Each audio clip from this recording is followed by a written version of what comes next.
Steven Diego, and you're tuned in to Breaking Down the Breakdown. In this episode, we are going further into BPD, and we're going to explore just how differently it affects every single individual. Hello! This is Steven Diego, and you are tuned in to Breaking Down the Breakdown. Today, we have an amazing special guest. No, I say that every week. The moment that I stop saying that, people are going to be like, okay, so this person's not that special. Anyways, guys, this is Bernice. This is a really good friend of mine. Hello, Bernice. Hi. Say hi to everybody. How are you doing today? Hey, everyone. Look at you all dolled up. Sorry? You look all dolled up and everything. It's just lashes. Oh, is that what it is? Oh, okay. I don't know. Your hair too. Wait, did you color your hair? What the heck? I've had it dyed green long time. Even when you came over? Yeah. It's probably the lighting. 'Cause my curtains are open. True. I'm just a terrible friend. Anyway, thank you for joining us. Thank you for allowing me to convince you to get on this show. No worries. I think I'm I excited. convinced you if I could be on the show. You didn't have to. What the heck? I mean, you asked, but I was scared you were going to back out because you were all nervous and you were all like, oh, I don't know if I should do it. Yeah. I don't know. I mean, I'm just glad you're doing this. So, I mean, Thanks. let's get it started then. All right. So, why don't you tell us a little about yourself? So my name is Bernice. I'm in my mid-20s. I'm a third-year psych student. Cool. And I was diagnosed with borderline personality disorder in 2018. I love how I just kind of like froze there. Hey, that wasn't that long ago. What the heck? No, it wasn't that long. Oh, I thought you've been dealing with this for so long. Or maybe you have, but you haven't. Yeah, it was hard to get a diagnosis because, I was seeing a social worker in 2017, like mid 2017 to late 2017, and I was seeing him for a year. Okay. And like 4 sessions in, he was like, I think you have BPD. I was seeing him for depression. Okay. I thought I was depressed, but like he said that you might have BPD. I said something to him on the 4th session, and that's what made him say, "Oh, I think you have BPD." And then he referred me to a psychiatrist, and then the psychiatrist was like, "No, you have a learning disorder, not BPD." And I was like, "That's not, yeah." Like, I'm in university. How can I have a learning disorder? Right.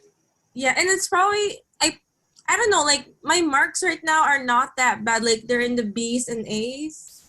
So I don't think it's a learning disability. And it's so far, like my symptoms from a learning disability and borderline are like really, like they're really different. Like I have a friend who has a learning disability and it's 2 different things. I was going to say, how did this psychiatrist pick up learning disability from symptoms of bipolar or depression? I mean, I don't know. okay, so yikes. Okay, so what did you do after the psychiatrist said that? So I was at lost cause because I could, like, it's hard. It's really expensive to afford to see a private practitioner. Yes. So I went to CAMH. So CAMH, if you guys don't know, it's the hospital Center for Addiction and Mental Health, and they specialize with mental health and addictions. And I was in the emergency there in like summer of 2018, and then I saw a psychiatrist there. He was still in his residencies, so he just graduated from med school, and then he was like, yeah, it's definitely BPD. And then I have 2 psychiatrists, and there's 2 different diagnoses, or they're saying 2 different opinions, so I found the 3rd one. Okay. Which was at Planned Parenthood, and she was like, yeah, she broke the tie saying it was BPD. Okay. It is BPD.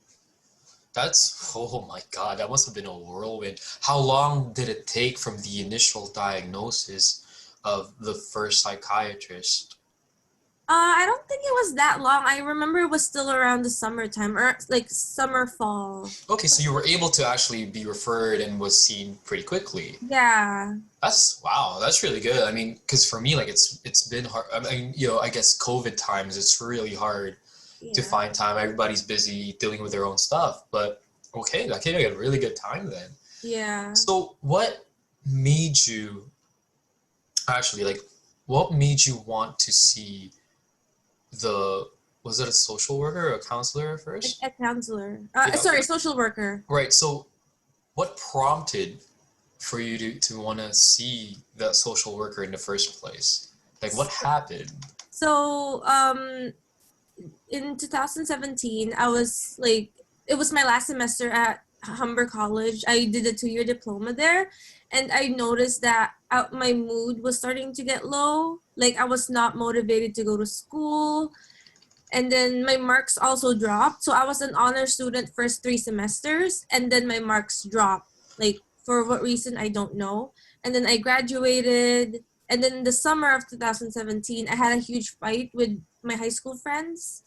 And then after that, I just felt lost. I just felt like how I described it, it was like a great, like my future looks like a gray area in my mind. Like it's Right. really gray. Like I can't really picture myself having a future.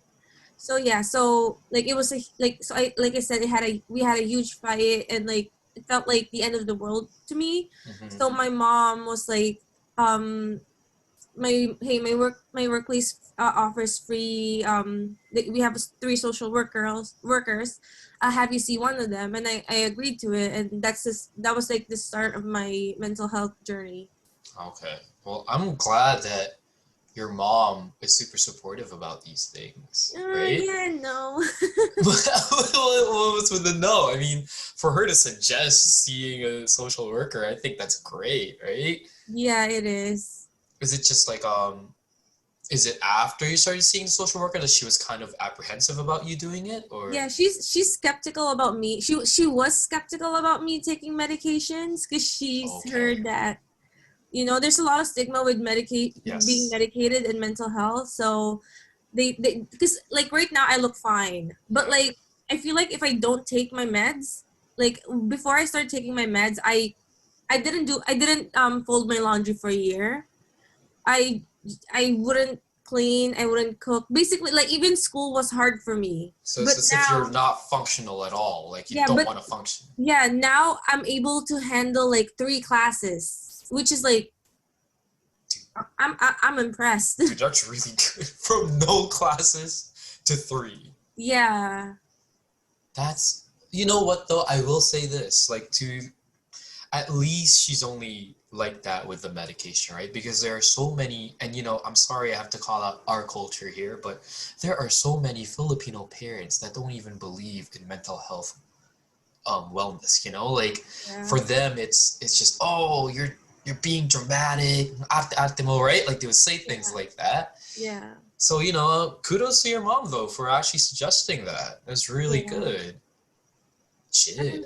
she did notice changes in me. Like when I started drinking meds, I remember her saying, "Oh, you're before you don't cook and you don't clean, but now I see you cleaning, I see you cooking." Yeah. Bernice, you fucking lazy. No, I'm kidding.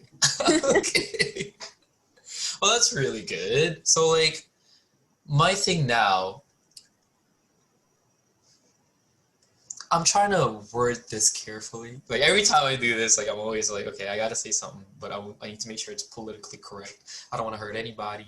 Um, do you think that one day, I don't know if this is a goal for you, are you one of those people that wants to be free from taking the meds one day, or are you completely okay with being on meds your entire life? I'm not sure. Mhm. I don't know. Right now, all I can say is they're helping me. The Right. clonazepam, because I'm taking 2 different meds. So I'm taking escitalopram and clonazepam. Okay. Clonazepam is the one that helps me sleep at night, and it's Right. wonderful. Like I have trouble sleeping, and because of it, I'm able to sleep. I remember you tried to tell me to get some. Yeah. I'm like, no.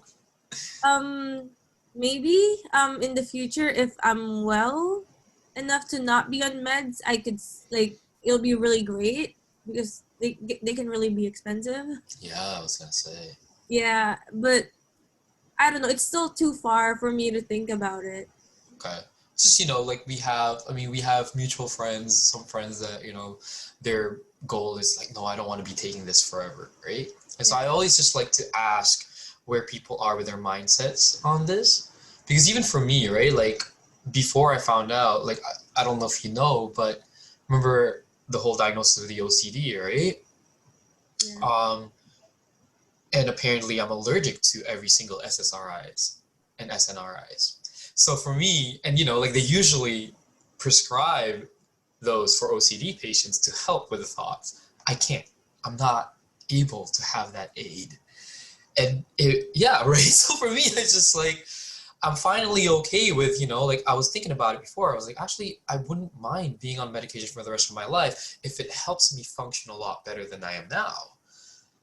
So, I'm asking these questions because I want to kind of gauge how people feel about medication. I'm a psych student, so I'm biased. Yeah. I'm like on the medication side. So right now, like I'm taking 2 meds and it's helping me so far. And as long as it's helping me function properly, like Exactly. I don't mind being on it. Like if I have Right. to be on it for the rest of my life, then so be it. Right. Because if it ain't broke, don't fix it. Right. Like. Yeah, like there are people who are like, for example, people who have diabetes. Like they have to take insulin for the rest of their life. Right. Why can't I? I'm also Exactly. something. See, that's amazing. I'm glad you're saying it like that because again, right, the stigma with mental health and taking medication, like people are just, and even for me, like yes, I took the SSRIs. Yes, it gave me such adverse effects. Yes, it almost sent me into another psychotic episode, right? But me being there, at least I know that these things actually work for certain people, and so why not take it, right? Yeah. Well, completely understand. Okay, that's great. Wow. Bernice over here, guys. I mean, one of these days she might be your therapist, right? Is that the goal for you right now? Either that or a social worker for kids.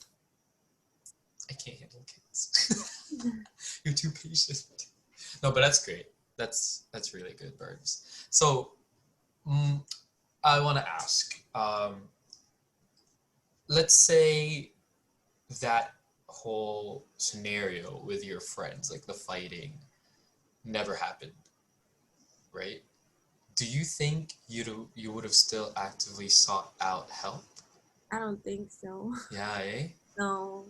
Because you wouldn't have figured out maybe something was wrong. Yeah, I would no. I probably would not even be on this podcast right now. Well, yeah, for sure. I would I no, there was zero chance because I didn't know that it is what it is until I experienced it myself. Like if that makes sense. No, it makes a lot of sense Yeah. for me. Yeah. Like I knew what depression was, but I didn't know how it felt. Right. A lot of people are depressed and don't even know they're depressed. Yeah. Yeah. Yeah. Do you think like, are you glad it happened? Yes and no. I mean, they were my friends. They were my high school friends. I came here to Canada in 2010 and they were my first friends. Okay. So they were my high school friends and we were friends for years. So a part of me wishes that it didn't happen and a part of me is glad because I wouldn't be on this journey if it never had happened. That's beautiful. Like that's actually so true. Like I bet you like so many people, me included, always go back to that one event and we always say, fuck man, like what if? Yeah. This is I mean, it did happen to me 3 years ago. So I had that moment to like, what if it never happened? What if it never happened? But now I'm like, I've moved on. Like we've apologized to each other. So probably if we see each other in public, we'll say hi. I don't know. like super civil. Yeah, but it's probably like we're civil, and I'm glad with the group of friends that I have right now. Like I'm transparent with them with everything. Yeah, that's really good. I mean, we're we Yeah. have our group, and we're great.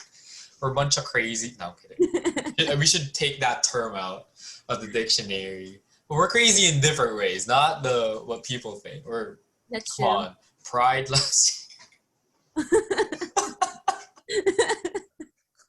I know you wanna. I miss Pride. I do too. I do too, girl. I do too. My God. All right. Well, with that being said, because I was actually going to ask you how you're coping with it, right? Like, and the medications really do help. They do. Has there ever been a situation where, like, there are some days where sometimes the medication isn't really enough? And is there something that you do to kind of help you just get back on track? Oh yeah. There are days I have those days where it's just like, I feel empty. I feel really sad. I feel like I want to end it all. And I do have a crisis hotline that I always call. They're open 24/7, and the wait times are not that long.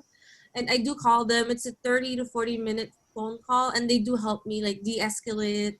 They do help me like talk about my feelings. They do help me a lot with that part. That's It's also amazing. kind of like a little counseling.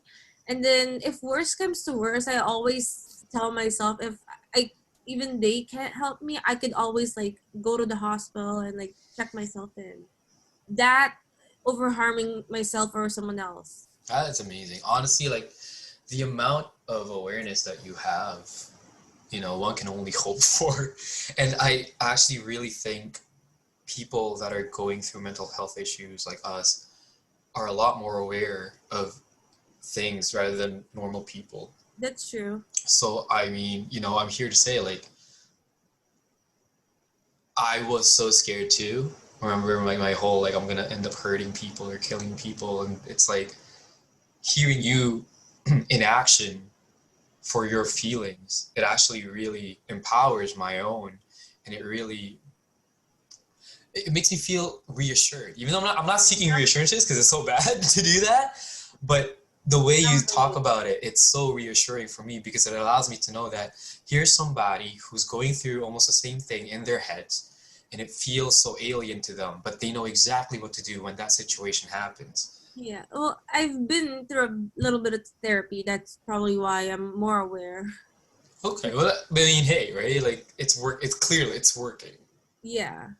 It's That's amazing. Leave me the number for the crisis hotline. I'm going to post it up along with this podcast so that if people ever need somebody to talk to, I mean, you can call me or Burns, but we're not professionals, so we can totally leave the hotline number. Okay. That's Sure. It's a amazing. hotline number and a text number because I know some people who are not comfortable with calling or Oh, that's talking. great. That's amazing. So the texting. They also offer texting services. That's great. Okay, well, we are kind of running out of time, but before we go, Oh, we are. right? I'm looking at the time, like, what time did we start? And I'm like, oh, yeah, this was like almost. No, it's okay. We have some time. I just like to say that because, sometimes if you're offered to discussions and I don't want to, kind of leave it hanging. Before we go, though, I just I want to ask you, like, for other people that are going through this, like your BPD stuff, right? It's funny because, I mean, you and Christine have the same diagnosis, but the way it affects you guys is so different. And the way you talk about it is so different. And this is why I was like, okay, it's important to have people that actually have the same diagnosis to be on this show. I don't want to be like, oh, I already did anxiety, so I'm not doing that with you. It's like, because it's so different. Yeah. Like, I want people to see, just like, you can't. It's like when people found out I have OCD, they're like, you're not checking your doorknobs. And I'm like, dude, like, that's one thing. Like, chill, bro. Like, that's different. I mean, I But studied OCD. That's why I know how what it is. yeah, So it's not too yeah, worse. nothing get past you. I mean, you're a psych student. I'm not worried about you. I'm not worried about other people. But with that being said, somebody out there that has the same reaction to BPD like you do, like, what would you say to them to kind of help them with their journey? Well, first of all, BPD has nine different symptoms, and you have to meet at least 5 of the 9 symptoms to be in order to be diagnosed. That's why you mentioned earlier that me and Christine have the same diagnosis, but we talk about it differently. we both have different experiences in life. We both grew up in different socio-economic culture. I mean, it's both in the Philippines, but she came here a little younger than I did, although Yeah. we came here the same year. She is younger than me. I keep forgetting that. Yeah. To anyone who's watching the show, who think that they're probably suffering from BPD, if you have that gut feeling, um, always, like, I would say, seek professional help, because they've helped me. I have another acquaintance who also has BPD, and she also takes medication for it and therapy. I have friends who, like, bipolar spectrum, psychotics, psychosis, and other types of mental health issues, and they also sought help, and they said that seeking professional help have helped them. So don't be afraid to stand up. Like, you don't even have to tell your friends and family at first if you're not comfortable. Just, like, having that professional support is really good. And then they'll help you tell your friends and family. Like, they do step by step, kind of like coming out to your friends and family. Yeah. And you're not alone. Like, honestly, when I started talking about my mental health to my friends, my current circle of friends, like, they say, I have this too and I have that too, and I'm like, oh, it's not as uncommon as society shows it to be. Like, Right. it says on, I'm gonna be a little statistical here. I like I that. I did a paper on BPD, and they said that only 2.5% of North Americans have it, but that's just the 2.5% who are diagnosed. There are Right. also people who are not, who are not diagnosed. And yeah, so there, 2.5, it's not a lot, but there's a trillion people here. So there's Yeah. probably a million BPD people out there. Or more. I mean, Oh, shit, yeah. right? Yeah. No, but that's wow. Like, it just goes to show, right? This is why we have to break that stigma. This is why I'm doing this show, right? Like, I want people to just come out, be okay, be honest with themselves. Like, if you're going through a rough time, don't fall into the tropes of, oh, I'm just being weak right Good now, vibes. Good vibes. right? Like, I mean, yeah, good vibes, but at the same time, like, take care of yourself. Like, seek out proper help. Oh my goodness, this has been amazing. I'm honestly, Bernice, thank you so much for being on this show. It's been so informative. I am going to ask Bernice back because there's still something we haven't talked about, and I don't think 5 minutes is gonna, is enough to talk about that. She's like, "What if?" I'll talk to you about it later. Don't worry, we'll save it for another episode. But Okay. actually, one of the things that I'm adding on this show, I have a friend. I spoke about this last week on my show. Her name is Chanel Hines, and she is actually, I believe, doing her PhD, um, on psych, and she had agreed to come on the show and help out a little bit. So, if anybody out there actually have any questions, like if Bernice ever wants to talk about, she's a psych student, she does not going to want to do that. She does her own research. But it's Nice. just about a different angle and a different insight on your diagnosis to make you feel like, oh, wow, I really am not alone. So you know what? Watch out for that, guys. That should be coming soon. But anyway, thank you, Burns. I will see you soon. Yeah. Yeah. Bye. When are you coming over? What the heck? Like, when are you and Dawn gonna come over again? I don't know yet. I'm busy LOL. with school. Whatever. You can study here. Yeah. Anyways, this has been Breaking Down the Breakdown with Bernice. Be compassionate, be amazing, and remember, guys, seek out help if you need it. Yeah. Goodbye. Bye, Burns. Bye. Tell Christine I said hi. I will.